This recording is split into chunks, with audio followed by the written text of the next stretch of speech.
আসসালামু আলাইকুম এইচএসসি ২০২৫ তো তোমাদের পরীক্ষা ২৬শে জুন থেকে শুরু হতে যাচ্ছে। তো তোমাদের বেশ কিছু নোটিশ আসলে প্রকাশ করেছে মাধ্যমিক ও উচ্চ মাধ্যমিক শিক্ষা বোর্ড থেকে। জিনিসটা দেখতে পাচ্ছ। তোমাদের পরীক্ষার সর্বশেষ আপডেট জানিয়ে দেওয়া হচ্ছে।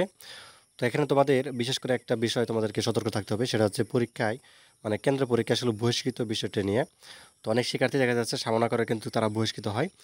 আর বহিষ্কৃত হলে এই যে নিয়মটা দেখতে পাচ্ছ, এই নিয়মে কিন্তু তাকে কিন্তু বাতিল করা হবে, বা হচ্ছে তাকে রোল নম্বর রেজিস্ট্রেশন নম্বর দিয়ে যে পরীক্ষায় বহিষ্কার হয়েছে, বিষয়ের নাম, যে পরীক্ষায় বহিষ্কার হয়েছে, বিষয় কোড, ঠিক আছে, মন্তব্য, কী কারণে সে বহিষ্কার হলো, এইগুলো দিয়ে কিন্তু কেন্দ্রে পাঠানো হবে। তো কাজেই এই বিষয়টি অবশ্যই তোমাদেরকে সতর্ক থাকতে হবে। আর পরীক্ষা পিছানোর কোনো সম্ভাবনা নেই, এবং অনেকে বলতেছে আসলে বৃষ্টি বা হচ্ছে বন্যা হওয়ার একটা আশঙ্কা রয়েছে, এই কারণে পরীক্ষা পিছিয়ে দেওয়া হবে। আসলে এরকম কোনো নোটিশ আসলে প্রকাশ করেনি।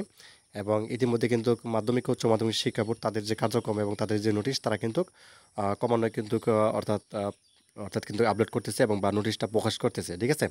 আচ্ছা, তোমাদের জন্য ছোট্ট একটা অ্যানাউন্সমেন্ট রয়েছে, সেটা একটা আমরা একটু দেখে নেই। তো আলহামদুলিল্লাহ, গত বছরের মতো এবছর আমরা এইচএসসি ২০২৫ ব্যাচের জন্য বিজ্ঞান, মানবিক এবং ব্যবসা শাখার জন্য অল সাবজেক্ট সাজেশন দিচ্ছি মাত্র ১৫০ টাকায়। তো এখানে তোমাদের হচ্ছে একেবারে শর্টকাট সাজেশন থাকবে, যেখান থেকে ইনশাল্লাহ অবশ্যই কমন পড়বে, এবং গত বছর আলহামদুলিল্লাহ কমন পড়েছিল। তো যাদের লাগবে পিডিএফ ফাইল, তুমি হোয়াটসঅ্যাপ বা ইমোতে কিন্তু যে নাম্বারটি স্ক্রিনে দেখতে পাচ্ছ, এই নাম্বারটির মধ্যে যোগাযোগ করেই নিতে পারো, ঠিক আছে। এই নাম্বারটির মধ্যেই নিতে পারো। পিডিএফ ফাইল তুমি হোয়াটসঅ্যাপ বা ইমোতে কিন্তু সহজে নিতে পারবে। আর মূল্য মাত্র হচ্ছে ১৫০ টাকা।